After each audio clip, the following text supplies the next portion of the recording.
Salut mon bœuf, mon peuf, mon keuf, mon stuff, mon ref, mon teuf, mon chef, mon œuf, mon peuf, mon keuf. J'espère que ça va, il est 6h du bar. 6h15, quelque chose comme ça. Donc je vais à la salle de sport pour faire du sport. Et pour faire du sport, parce qu'il faut faire du sport pour aller à la salle de sport, je vais faire une séance jambes, mon œuf, comme tu as vu dans le titre. Ah oui, hier j'ai oublié de mettre le titre. En fait, j'avais pas le temps de mettre un titre tout de suite. Et du coup, je l'ai programmé et je pensais que j'allais avoir le temps ou que j'allais y penser. En fait, non, j'ai pas pensé. Non, j'avais le temps pour mettre un titre, c'est juste que j'y ai plus pensé. Du coup, voilà, c'était le type, c'était YTB, parce que ça veut dire YouTube, c'est en anglais. Je sais pas si tu sais, c'est pas en anglais. Bref, mon œuf, je suis un peu crevé, mais c'est pas grave, j'ai le monster, du coup, ça me donnait de l'énergie pour aller dans les airs et danser. Ouais. Donc c'est parti pour la première série travail. Je déconne mon œil, je vais faire des mollets avant, je vais faire un échauffement de 45 minutes et du coup tu pourras pas, toi tu tomberas directement sur la série de travail. J'aimerais bien être à ta place et directement comme ça tomber sur la série de travail. Parce qu'il y a 3 séries de mollets, il y a de l'échauffement, de l'extension, leg curl, l'adducteur, on va faire un petit peu de mobilité de cheville et tout, c'est relou de ouf. Et j'ai pas le choix pour avoir une bonne amplitude à la presse à cuisse et bien être frais, chaud, pas frais, chaud et tout défoncer quoi. Voilà mon œuf, c'est une sans jambe, on n'est pas là pour l'enfiler des perles. Sans jambe à 6h du bar, mon œuf, je te souhaite pas de le faire. En vrai, je sais pas ce que ça va donner. C'est parti pour la série de travail à la presse à cuisse. Let's go mon keuf. Bon mon bœuf, c'est parti. C'est parti mon œuf. Et je vais pleurer là. En vrai, tu sais que je suis pas. Je suis pas popé, popé, popo, popo, popé, pépé, popo, popo, popo. Dès que je fais des trucs comme ça, faut que je regarde autour de moi qu'il n'y ait pas des gens parce qu'ils vont me prendre pour un fou. Alors que je suis pas fou, je suis complètement normal. Bref, du coup, presse à cuisse, j'ai fait ma montée en gamme, ça va, ça s'est bien passé la montée en gamme, mon œuf. Fais ta montée en gamme à la presse, ne va pas direct sur ta presse et charger de ouf. Ah, tu peux pas, mon œuf. Si tu fais ça, déjà, je peux être sûr que tu t'entraînes pas suffisamment dur, tu vois. C'est impossible. Tu mets directement toute la charge que tu as l'habitude de faire, c'est que t'es pas à l'échec, mon œuf. T'es très loin de l'échec. J'en vois beaucoup faire ça et bon. Bref, 102,5, 5 répétitions la semaine dernière, j'avais stagné. Ok, j'avais stagné par rapport à il y a 2 semaines. Mais là, je me suis dit, ok, Lukoum, on n'est pas là pour enfiler des perles, on va rajouter de la charge. Ok, on va rajouter de la charge parce qu'au-dessus de 5 reps sur la presse, c'est vraiment du cardio pour moi. Donc, ce que j'ai fait, c'est que j'ai rajouté 1,25 de chaque, donc 2,5 kg en tout, mon œuf. Donc là, le but, c'est de faire 4 reps. Si je fais 5 reps, ça serait incroyable. Ça serait vraiment incroyable. Ça serait vraiment incroyable. Mais je ne sais pas comment ça va se passer. Là, tu vois, j'essaie de te parler comme ça en mode ouais, je suis bonne vibe et tout. Alors que je suis au bout de ma vie mentalement. Je suis au bout de ma vie, mais je ne te le montre pas. Je stresse, mon œuf. Je stresse. Bah oui, parce que j'ai rajouté de la charge alors que j'ai fait 5 reps. Tu penses que c'est normal de faire ça? Bah oui, c'est normal. Parce que voilà, je fais pas du 6 reps, moi. C'est hors de question. Enfin, j'ai l'ai fait la semaine dernière sur la deuxième série. Mais on n'en est pas encore là. Là, on est à la première série. Donc on se focus sur la première série. Ok, mon bœuf? Faut vraiment que tu sois fort mentalement. Je le fais qu'une fois par semaine cet exercice, je n'ai pas le droit à l'erreur. Et dès que je le fais une fois par semaine, bah, j'ai peur. J'ai peur, mon œuf. Ouais, je me chie dessus. Bah, j'avoue. J'avoue, je me chie dessus. Et j'ai fait caca aussi.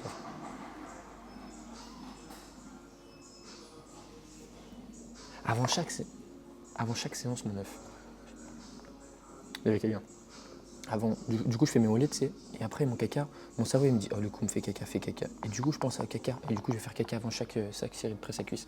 Et là, mon œuf, j'ai pas le choix parce que sinon, pendant ma série, ça fait plouf, quoi. Surtout avec l'intensité que je mets, bah, je me chie dessus, quoi. Voilà. Donc fais la même chose, mon œuf. J'espère que ça t'arrivera pas un jour, ça m'est jamais arrivé, je touche du bois. C'est pas du bois, mon œuf. Bref, on est parti pour la série de travail. Souhaite-moi bon courage, parce que j'en ai besoin. Let's go, mon keuf.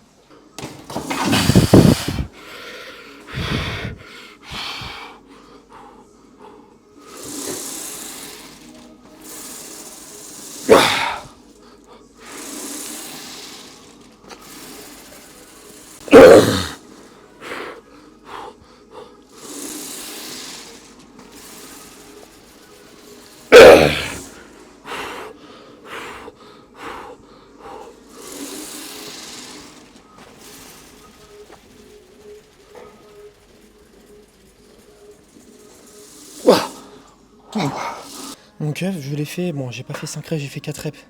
Honnêtement, la dernière était vraiment difficile. Je pensais que j'allais relâcher, mais je me suis dit non, Lukoum, tu lâches pas. Si tu lâches, t'es.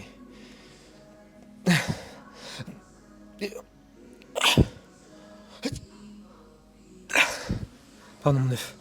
Non, bref. En vrai, ça va, je suis content. J'ai quand même augmenté de 2,5 en tout par rapport à la semaine dernière. J'ai juste perdu une rep, tu vois, ça va. Ça va en vrai, ça va, mon œuf. Arrête un petit peu de t'inquiéter. Du coup, pour la deuxième série, j'étais à 100 kg pour 6 répétitions. Là, je vais mettre 101,75 de chaque côté. Donc ça fait 2,5 en plus. Et l'objectif, c'est de faire 5 reps, tu vois, parce que j'ai pas envie de remettre 100 kg. Si je remets 100 kg, je vais devoir viser 7 reps. Et 7 reps, mon œuf, c'est catastrophique. C'est horrible, c'est vraiment horrible, la sensation sensationnelle. 4 reps, c'est vraiment le bon compromis. Si je pouvais faire 4 reps sur toutes mes séries, eh ben je le ferais. Mais je peux pas choisir en fait, c'est pas moi qui choisis, c'est mon corps. Il dit Loukoum, ça va toi sinon? Tu fais quoi de beau? T'es à la plage ou quoi? Avec les pieds dans le sable? Bah ouais, mon œuf, coupe-toi les ongles des pieds, hein. Je sais que t'as les ongles. Pourquoi tu te coupes pas les ongles des pieds? En vrai, c'est soit propre. Genre vraiment, moi, je me coupe les ongles des mains et des pieds tout le temps. Les pieds, ça pousse un peu plus long, mais les mains, ça va plus vite. Donc voilà, souvent. Te les ronge pas, c'est sale, mon œuf, c'est sale. Coupe-toi, sois propre et rase-toi aussi. Bref, on se retrouve directement pour la deuxième série de travail, la dernière. Et après, je suis en vacances, parce que leg extension, leg curl, c'est du pipi de chaton qui vit dans la vallée, là. Bon bref, on se retrouve. C'est bon, je te l'ai déjà dit 1000 fois. Let's go.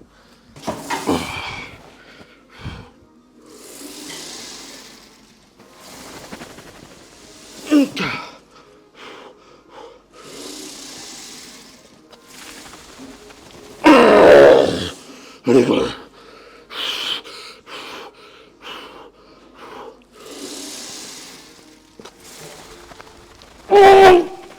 Là, tu l'as quoi.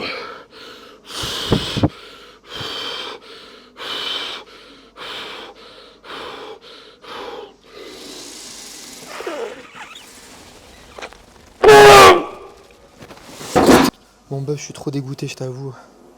J'ai trop le seum. J'ai juste rajouté 1,25.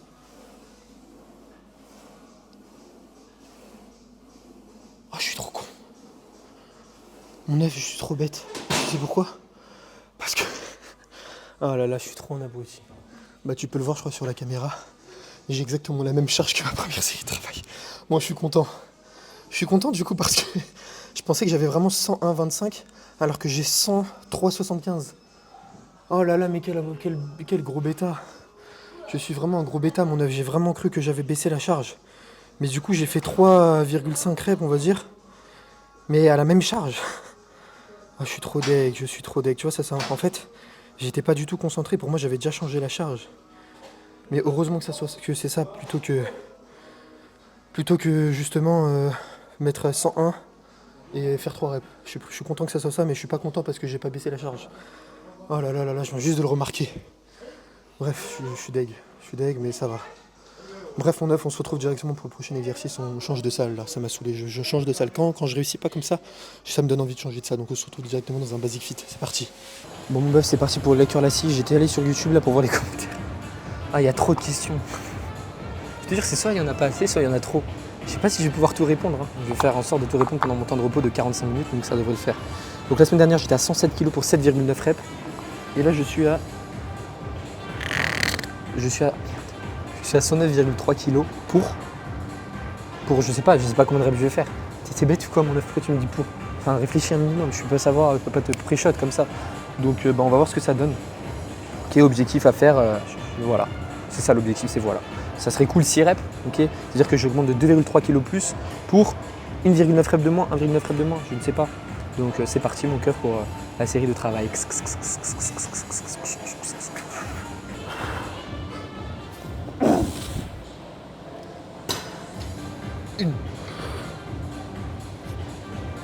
Ok.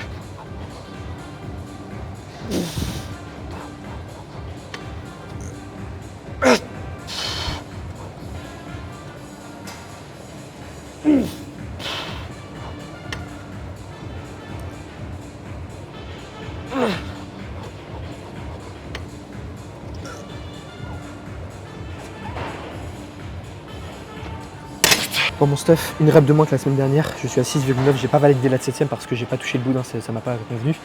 Tu vois que la première rep elle est toujours compliquée, en fait, je sais pas, j'ai l'impression que mon ischio va se déchirer, genre c'est horrible, parce que je commence vraiment en position full étirée. Après je suis habitué, j'ai progressé avec ça, j'y suis pas allé comme un bourrin. Donc ça va, mais bon j'ai toujours peur, c'est pour ça que tu vois que je ralentis volontairement, genre je me dis putain est-ce que je continue, pardon pour le gros mot. Mais tu comprends, bref je vais répondre à vos 500 questions, je vais juste mettre mon temps de repos de 10 minutes. J'ai déconne mon œuf, j'ai pas 10 minutes de temps de repos, t'es trop fou ou quoi? Alors, est-ce que si t'es en déficit calorique et que tu perds du poids, mais que tu continues d'avoir ta surcharge possible, est-ce que ça veut dire que tu as prise de muscle ou pas malgré le déficit? Bah oui mon œuf. Tu sais, c'est pas parce moi à chaque fois j'ai des messages sur Insta. Ouais mon œuf, je suis en déficit calorique, je vais perdre du muscle, mon œuf, non pas du tout. Avec son si t'es avancé plus, t'es bodybuilder pro, t'es Chris Bumstead, j'allais dire Chris Bumstead, bah oui là ça va être compliqué. Même, je suis sûr que même si, enfin ça dépend du déficit, tu vois. Si c'est un déficit de 500 cales, oui ça va être compliqué. Mais sinon, tu vois, pour ton niveau, je pense pas que tu sois Chris Bumstead, j'allais dire encore. Chris Bumstead, c'est le bœuf que j'écoute tous les matins au petit-déj, de mon bol de fromage blanc et flocons d'avoine, son podcast, bref. Non, donc en plus de ça, tu vois que tu as ta surcharge progressive, donc c'est vraiment le meilleur moyen de calculer sa progression, c'est avec la surcharge progressive. Donc t'en fais pas, tu peux très bien progresser en déficit calorique, tant qu'il est fait de manière progressive et léger, il n'y a pas de problème, tu progresses, la preuve, tu as ta surcharge. Donc oui, mon œuf, tu prends du muscle en perdant du gras, c'est génial, mon œuf, wouhou, la fête, tu peux danser là, tu peux danser, je t'invite à danser. Alors qu'est-ce que tu penses de ceux qui disent qu'il faut travailler un muscle sur toutes les fourchettes de reps, par exemple du 1 mois du développé couché sur du 4-6, le mois suivant sur 8-10, le mois d'après du 12-15 et après on recommence. C'est la pire idée qui existe sur Terre, mon œuf, c'est la pire chose, ne fais jamais ça. Ne fais jamais cette erreur parce que je l'ai faite aussi et c'est vraiment le pire truc parce que tu t'adaptes pas en fait. Okay, en gros, ton corps, tu vas lui dire ouais vas-y, au bout de 2-3 semaines, il va être habitué à faire du 4-5 reps, c'est cool, il va réussir à progresser. Et après, le mois prochain, en fait, c'est comme si tu changeais une limite de programme. Ok, c'est exactement la même chose parce que tu le travailles sur une nouvelle fourchette de répétition qu'il n'a pas l'habitude de faire et donc ça va être un cercle infini, tu vas jamais progresser ou tu vas progresser très de manière minime. Donc trouve une fourchette de rep qui te convient et progresse avec ça sur le long terme. C'est la musculation, c'est pas compliqué. Hein. Chaque semaine, tu as les mêmes programmes, la même séance, il n'y a rien qui change, rien du tout, rien. À part si un jour tu n'as pas forcément le temps de t'entraîner, pourquoi pas faire des modifications. Mais sinon, si tu es toujours dans les mêmes conditions, ne change pas ton programme, il n'y a aucun intérêt. Donc mon bœuf, non, fais surtout pas ça, fais pas cette erreur. Merci mon œuf pour ta réponse, grâce à toi j'ai enfin compris. Et oui, je faisais une... oui, ok, je t'ai répondu mon keuf.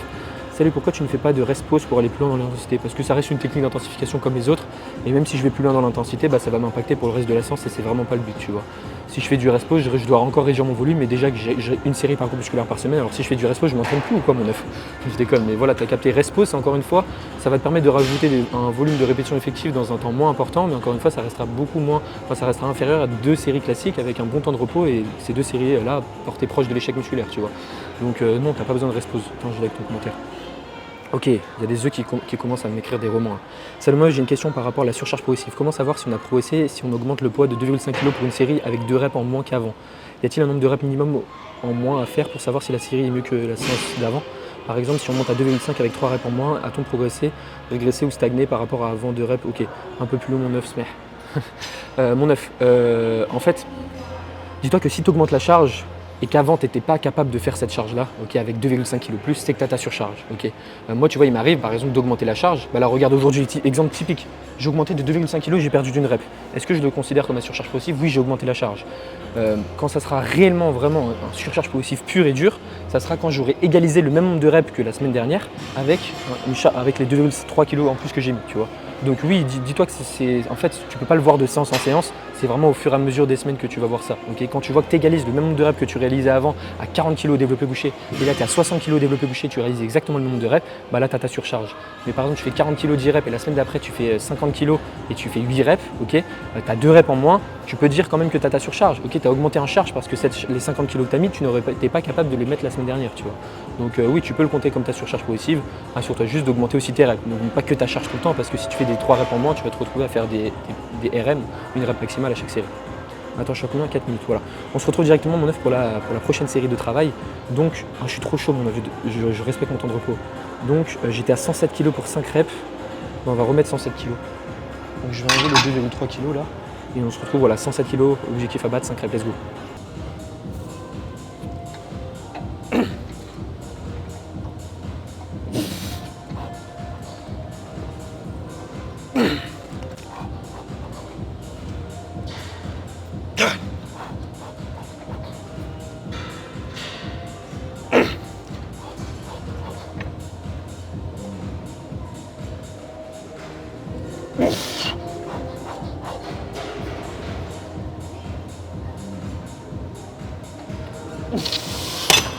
Bon mon stuff, 1,8 rep de plus que la semaine dernière, donc let's go, c'est cool.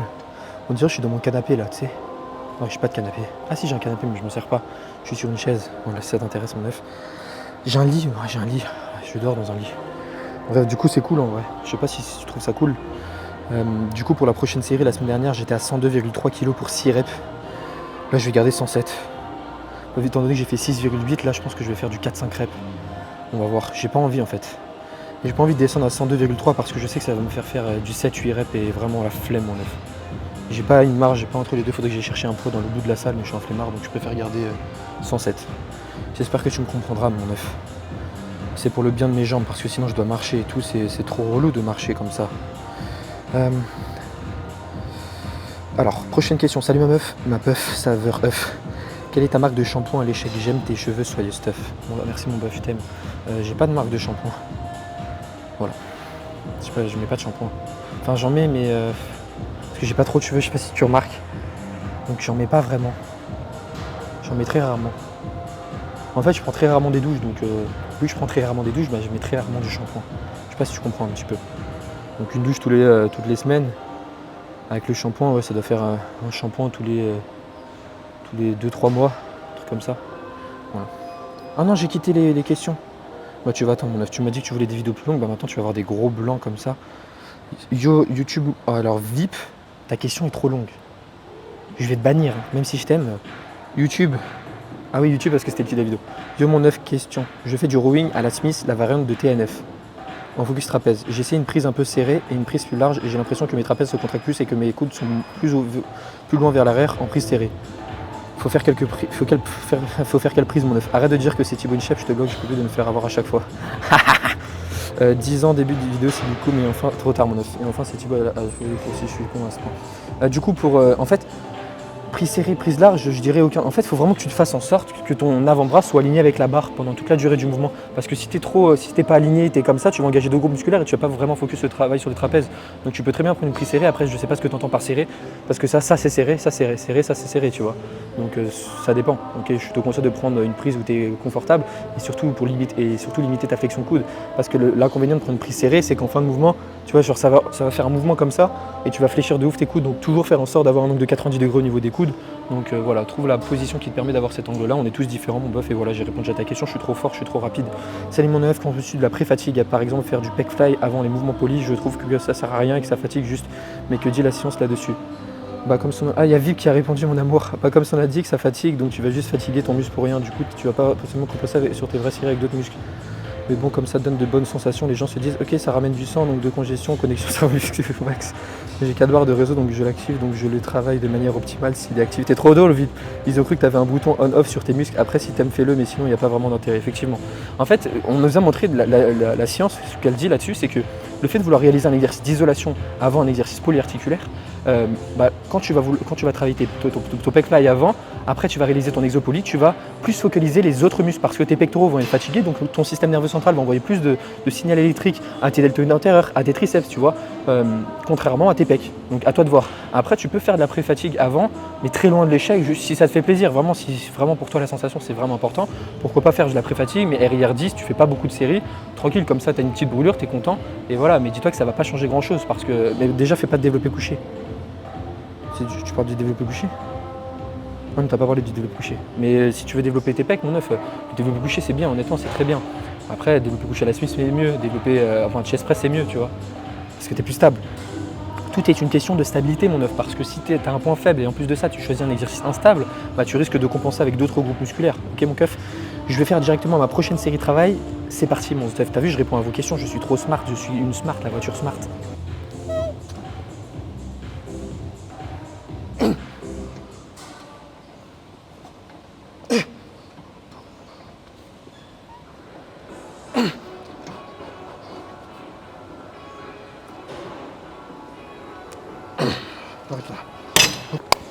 Mon bœuf, j'ai fait 4 reps. Pourquoi 4 reps? Parce que je voulais pas tenter la cinquième, je sais que j'avais pas la valider, j'allais me fatiguer inutilement. Donc j'ai préféré réaliser 4 reps, c'est good quand même, c'est good. Moi tu vois, j'ai eu ma surcharge. Bah, comme l'exemple de tout à l'heure, on m'a dit ouais du coup mais si j'ai ma surcharge de 2,5 et je perds 3 reps, bah là c'est globalement ce qui s'est passé. Ah non, j'ai perdu 2 reps et j'ai augmenté d'énormes. J'ai augmenté de limite 5 kg, tu vois. What the fuck. Donc let's go. Bref, on se retrouve directement pour le prochain exercice, un leg extension, let's go. Yo mon keuf, j'espère que tu vas bien, c'est Thibaut InShape. Non, je rigole. J'en ai marre. Bon du coup j'ai rajouté un super pin, tu vas le voir quand ça va monter normalement. J'ai max la machine et j'ai mis 2,5 en plus par rapport à la semaine dernière. Ok, la semaine dernière j'avais max, j'avais fait 7 reps, là j'ai rajouté 2,5. Donc le super pin normalement il est uniquement pour les machines technologie, mais j'ai trouvé une petite astuce pour les mettre sur les machines Matrix. En gros tu mets la petite goupille juste en dessous, le super pin tu mets juste au-dessus, comme ça le super pin ne tombe pas, tu vois. Il se pose sur la petite goupille Et du coup, bah, c'est cool. Bon, on va voir ce que ça donne pour la série de travail. Imagine le poids tombe et tout, ça serait trop drôle. Ah, vraiment, je serais trop content. Trop drôle. Bref, mon meuf, c'est parti. Ouais. Let's go pour la première série de travail.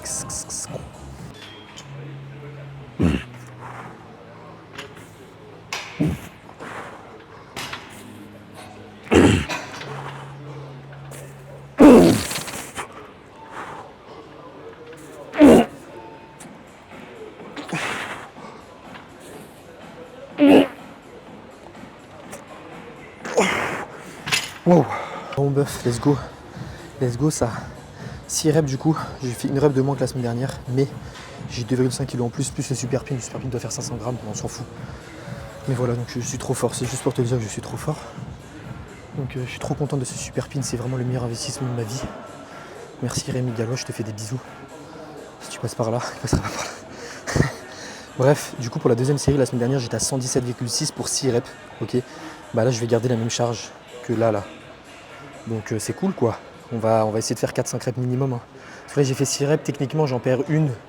Tu vois que la 7ème j'aurais pu la tenter sur la première série, mais je ne l'ai pas fait parce que je savais que j'allais pas la valider en 1 seconde. Donc j'ai préféré ne pas la tenter et du coup ça me laisse un peu plus de jus. Tu vois là typiquement on me dit oui mais du coup pourquoi je fais pas un rest pause. Là si je fais un rest pause, ma deuxième série est morte. Hein. Ma deuxième série je mets beaucoup moins parce que bah, ça m'a fatigué, tu vois. Je comprends pas mon keuf. Bref, je vais continuer à répondre à vos petites questions. Il y en a encore 25 000, 27 000. Alors, de mon frérot en plus. Mon bel œuf, quand je fais du leg curl assis debout couché, même combat, en fin de mouvement, j'ai mes mollets qui se contractent et ça me gêne. Ça fait presque comme une crampe au mollet. J'ai un point fort mollet. T'as une astuce pour le désactiver à part réduire l'amplitude? Je relève la pointe des pieds aussi. Merci pour tout, bisous mon bœuf aux hormones. Mon bœuf, je suis vraiment désolé mais je vais pas pouvoir t'aider. Parce que tu fais tout ce que je te dis, tout ce que j'allais dire, tu le fais déjà. Donc tu réduis l'amplitude, tu relèves ta pointe des pieds, c'est ce qu'il faut faire. Dis-toi que sur n'importe quel leg curl, tes gastrocnémiens, donc les muscles voilà, superficiels, tu as les gastrocs et les solaires juste en dessous, ils vont faire les 15 à 30 premiers degrés de flexion, ok, flexion de genou, ok. Quand tu es sur un leg curl, tu vas voir qu'ils vont travailler sur le tout début d'amplitude. Donc il faut vraiment pas que tu ailles tout en bas, mais c'est la seule solution. Normalement, tu devrais pas avoir des crampes et tout, mais si tu le fais, bah j'ai pas de solution. Mon œuf, juste donne-moi des mollets, c'est la seule solution que je pourrais te trouver. J'en ai un peu besoin, tu vois. Donc donne-moi des mollets et on fait comme ça, on s'arrange. Hein. On s'appelle, de toute façon, on se fait une bouffe, mon œuf. Mais ouais, j'ai pas de solution, je suis désolé. Prochaine question, pourquoi tu fais qu'un exo par muscle? Je sais pas qu'un exo par muscle. Faut que... Ah, peut-être dans ma séance push. Attends, c'était séance pec celle-là? Ouais, pec. J'ai fait 2 exos pec, un exo biceps. Bah pourquoi pas? C'est ça la question, c'est pourquoi pas. Ça me suffit. Et après, dis-toi que c'est le volume d'entraînement de la semaine que tu dois regarder, pas sur une séance. Parce que tu peux pas juger le problème d'une personne que sur une séance. Non, tu dois voir tout dans sa globalité pour vraiment voir le volume total. Après, tu dois connaître la personne en fonction de son intensité, comment elle récupère, etc. Donc, c'est pas parce que je fais un exo sur un groupe musculaire en particulier que tu dois faire la même chose aussi, tu vois. Salut mon œuf, mon bœuf, ma teuf, tu fais des exos poids libres des fois? Oui, je fais des élévations latérales aux haltères. C'est tout. Je crois que c'est tout. Hein. Est-ce que calculer dans le premier calcul scientifique? Non, ouais, c'est tout ce que je fais. Mais ça n'empêche pas que tu peux en faire. Est-ce que je préfère les machines vu l'intensité? Oh là là, c'est mort, je réponds pas à ta question. Mon bœuf, je suis désolé. Salut mon bœuf, en vrai, avant que j'étais en bro split, je regardais toutes tes vidéos et j'étais hit de la nouvelle vidéo chaque jour. Mais depuis que tu es passé en PPL, beaucoup moins, je suis moi-même passé en PPL revisité et c'est beaucoup plus satisfaisant. Mais le truc qui, je trouve, rend tes vidéos un peu moins bien, c'est que tes séances sont super courtes avec souvent que 1 ou 2 exos. Cool à regarder, genre surtout sur les exos polyarticulaires quoi. Bon, du coup, je vais tout lire parce que je crois que c'est intéressant, mais mon œuf, regarde juste le pavé qui m'a lancé. Normalement, je lis pas ça. Sauf pour les jambes, je trouve la séance cool à regarder. Tu voudrais pas essayer d'augmenter un tout petit peu ton volume? Non, j'étais fou. Par exemple, en rajoutant un exo avec 2 séries ou en rajoutant une série sur un exo dans des semaines et voir si tu arrives à avoir tes surcharges comme ça, sans gêne ni douleur, ça rendrait vraiment les vidéos plus intéressantes et peut-être que tu arriverais mieux à progresser. Comme ça, j'arrive déjà à bien progresser, mon œuf. Sûrement que tu vas me dire oui, mais j'ai déjà essayé et ça marchait pas, mais peut-être grâce au temps pendant lequel tu as pratiqué depuis la dernière fois que tu avais essayé de l'amélioration technique et des discussions dans ta capacité de récupération serait améliorée, que tu aurais très bien progressé avec un tout petit peu de volume sans gêne ni douleur. En fait, mon œuf, si je rajoute du volume, c'est quoi l'intérêt, tu vois? L'intérêt, c'est que ça va un peu plus me fatiguer. Dis-toi que là, maintenant, je travaille mes groupes musculaires 2 fois dans la semaine, alors qu'avec un bro split, c'était qu'une seule fois. Donc, je faisais mes pecs une fois, même s'ils travaillaient en secondaire sur 2 groupes musculaires. Mais là, le volume me correspond à 100%. Tu vois, il n'y a pas d'intérêt à l'augmenter. Il n'y a pas d'intérêt. Tu vois, j'ai 6-7 séries dans ma séance, dans une séance. Et je sais que si je rajoute un nombre de séries, je rajoute 2-3 séries en exercice, je sais que ça va pas me mettre bénéfice, tu vois. Oui, je peux peut-être avoir ma surcharge progressive sur ces séries-là, mais je peux très bien progresser avec du volume comme je l'ai actuel, tu vois. Si j'arrive à avoir ma surcharge, c'est le principal. Là, le but, c'est vraiment de minimiser la fatigue. Regarde, à partir du moment où tu rajoutes une série, tu accumules plus de fatigue. Ok, il faut que tu viennes dans cette optique-là. Donc si tu arrives à progresser avec un volume bas, c'est parfait. Il faut vraiment se dire que à partir du moment où tu progresses, tu n'as pas besoin de changer ton programme. Okay, moi, je récupère suffisamment, j'ai vraiment pas besoin. Je sais que les vidéos elles sont un peu plus ennuyantes par rapport à avant parce que voilà, je fais moins d'exercices vu que je les répartis dans la semaine 2 fois. Mais voilà, mon œuf, je peux rien te dire. Je peux rien te dire parce que c'est ce qui me convient. Et voilà, je sais très bien. En fait, il faut vraiment se dire que plus tu mets des séries dans ta séance, moins elles sont stimulantes pour l'hypertrophie et plus elles t'accumulent de fatigue. Ok, là j'ai 7 séries. Tu vois que la 7e série elle a quand même un stimulus, mais si je décide d'en rajouter encore, surtout avec l'intensité que j'ai, et malheureusement ça va m'impacter. Okay, ça va m'impacter, ça va pas me donner un énorme stimulus d'un point de vue hypertrophie et ça va m'accumuler plus de fatigue, tu vois. Le ratio stimulus-fatigue, voilà ce que ça donne. C'est pour ça que je décide de faire moins de séries, comme ça je peux être sûr que ma dernière série de ma séance elle est quand même stimulante. Par exemple, si une personne fait 20 séries dans sa séance, tu peux être sûr à 100% que les dernières séries elles vont être inefficaces, tu vois. Genre vraiment, elles vont être inefficaces, ça va l'impacter, ça va l'impacter pour les séances du lendemain. Parce que je peux bien faire une séance push et le lendemain je fais une séance jambes, tu verras que même la séance push, si je fais trop de séries, ça m'impactera pendant ma séance jambes, tu vois. Donc là, tout est une question de proportionnalité de ta méthode de récupération. Moi, c'est ce qui me convient, c'est ce qui me permet d'avoir une surcharge. Si un jour je vois que j'ai plus ma surcharge, je sais pas, il y a une météorite qui tombe sur la Terre, oui, là, bien évidemment, je verrai. Mais là, dans ce cas-là, non, faut vraiment pas voir les choses comme ça. Plus de volume n'est pas égal à plus d'hypertrophie, sinon, crois-moi, je ferais 20 séries dans ma séance, tu vois. Bref, on se retrouve directement pour la prochaine série de travail. Let's go.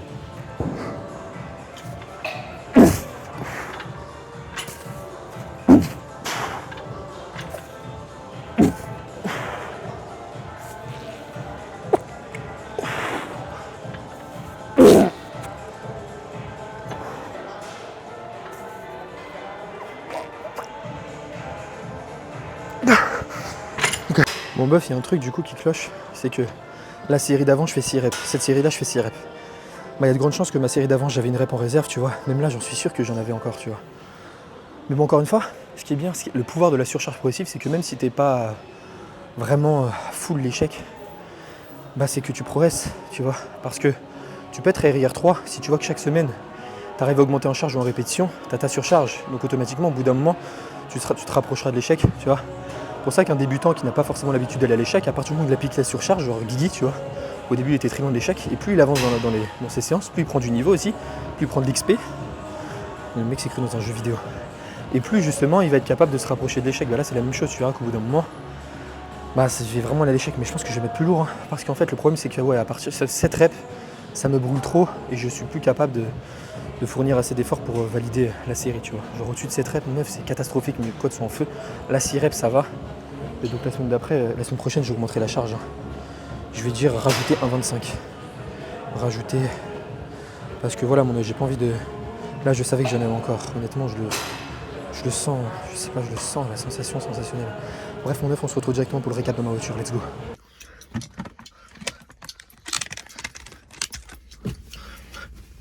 Mon œuf, c'est une fin de séance, j'espère que cette vidéo t'a plu.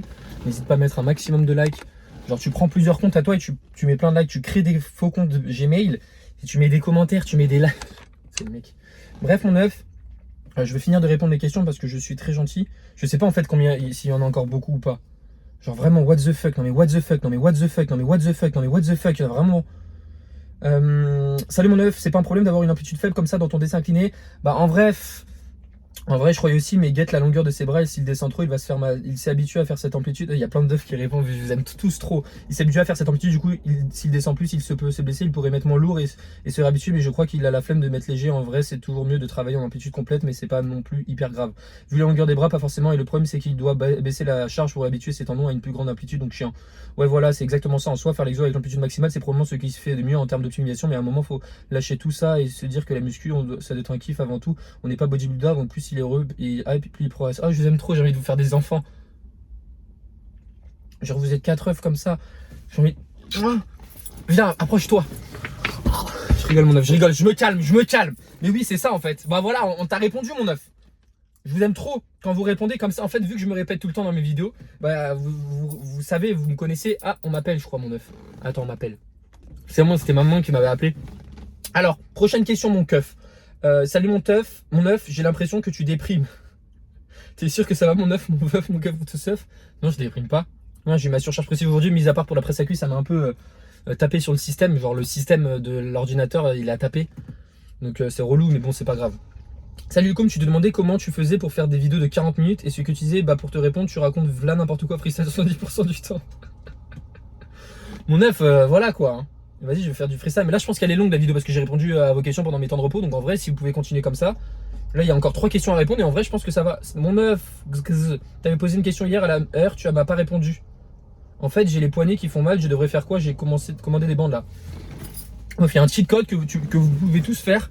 Par exemple, pour réchauffer vos poignets, moi, c'est ce que je fais pendant mes séances où je travaille les biceps et où même je travaille les pecs. En gros, tu te mets sur un banc comme ça. En gros, tu fais la mobilité active. Tu te mets sur un banc, tu tends tes bras. Tu te penches ton corps vers l'avant, donc sur un banc, tes genoux au sol, le banc est au sol, et le banc est au sol, logiquement. Tu mets tes mains sur le banc, donc là imagine j'ai mes mains sur le banc, et en gros, tu tends tes bras, t'avances, ok, tu crées des petites tensions comme ça. Ensuite tu te mets de l'autre côté et tu recules, ok. Ensuite tu te mets sur le côté, tu fais des petites gauche-droite, et juste ça, tu vas voir que tu vas te sentir mieux. Et moi c'est ce que je fais surtout tout le temps avant mes exercices. C'est vraiment un des seuls moments que je fais pour ma mobilité au niveau des poignets, au niveau du haut du corps, tout simplement. Donc voilà, c'est ce que je te conseille de faire. Et les bandes, moi, ça peut t'aider. Salut mon œuf, tu penses quoi des filles? Tu penses quoi des gens qui boycottent les Basic Fit ou Matrix en mode si tu t'entraînes à Basic tu peux pas être musclé? Non mais on va où mon œuf? Bah regarde, moi je m'entraîne à Basic Fit et je suis musclé. Enfin ça n'a aucun sens. Ça n'a aucun sens ce qu'ils disent. T'as la preuve juste ici. Je suis trop stock. Voilà. Tu es tout maigre mon poulet, arrête avec le bœuf, parle plutôt de poulet aussi fort, je suis musclé. Hein. Regarde ma photo de profil sur YouTube. Attends, on va voir si ça démarre. T'es prêt mon œuf? Imagine ça démarre pas. Oh let's go. Bon voilà mon œuf, moi j'espère que cette petite vidéo t'a plu. N'hésite pas à me faire un retour en commentaire, n'hésite pas à me poser des questions. Demain il y a une vidéo aussi, je fais une séance dos, triceps, deltoïde, postérieur, deltoïde, moyen. C'est relou de ouf mais c'est la vie. Voilà, j'ai pas le choix mon œuf. Voilà, maintenant au bout d'un moment il faut poser les points sur les i et les barres sur les t. Mais ouais, du coup demain je fais ça. Pose ta question mais pas trop longue s'il te plaît, vraiment pas trop longue. Là c'était vraiment globalement bien, genre j'ai vraiment aimé répondre aux questions. Il y en avait une qui était très longue mais qui était intéressante aussi. Imagine je rentre dans une voiture. Voilà. Donc bah c'est tout. Je vais juste finir la vidéo comme ça en parlant de rien. Comme ça bah la vidéo dure longtemps et vous m'engueulez pas en commentaire. Oui mais le coup tu fais des vidéos de 2 minutes 13 comme quand tu tiens au lycée quand t'étais petit. Des contrôles de maths. Voilà. Du coup, voilà, bah, j'ai rien à te dire. Mon œuf, je vais rentrer là. Je vais faire. Ah non, j'ai pas de marche aujourd'hui. C'est trop bien parce que je me trouve une excuse quand je fais la séance jambes, je marche pas. C'est vraiment mon seul jour de repos pour la marche. Donc je vais pas avoir de 8K aujourd'hui, tu vois. Je vais pas avoir les 8K parce que bah, j'ai fait les jambes et je te dis, mon œuf, c'est horrible de marcher 8K pas quand t'as fait les jambes. Donc c'est vraiment la meilleure excuse au monde. Donc le cheat code si tu veux pas marcher. Moi tu sais que j'aime vraiment pas ça. Genre il y a des gens ils kiffent ça. Moi c'est trop chiant. Après je marche sur tapis. Mais moi je peux travailler en même temps. Si je marche à l'extérieur bah je peux pas travailler. Je peux rien faire. Je écoute juste un podcast. Mais voilà c'est relou tu vois. T'écris pas, tu peux pas travailler. J'en profite pour faire vos prog et tout moi quand je marche tu vois. Et c'est relou. Genre je préfère être assis et manger des chips. Je mange pas de chips. Donc, voilà mon œuf. Dans la voiture. Je dis pas. Elle me suit. Ah, j'ai trop chaud. Bon voilà, bah, je sais pas quoi te dire mon œuf. Qu'est-ce que tu veux que je te dise? Voilà, je vais rentrer. Je vais manger mon shaker. D'ailleurs, il est préparé. Tu vois, quand je me lève à 6h, à 5h ce matin, je vais aller à la salle. Je suis parti chez moi à 6h. Je me lève direct. Ce que je fais, c'est que je fais mon fromage blanc. Je me brosse plus les dents maintenant. En fait, je fais mon fromage blanc, je le mange direct parce que le temps que je digère. Parce que ça met du temps à digérer et tout, vu que c'est du fromage blanc. Bah voilà, du coup, je mange directement ça. Je fais mon gainer et après, je m'occupe de moi. Je me fais ma toilette, je me fais beau. Et voilà quoi, mon œuf. Voilà, bah c'est tout ce que j'avais à dire dans cette vidéo. Je te souhaite de passer une agréable journée. Je te fais des bisous. Et c'était Thibaut InShape. Vas-y, allez, ciao mon œuf, bisous.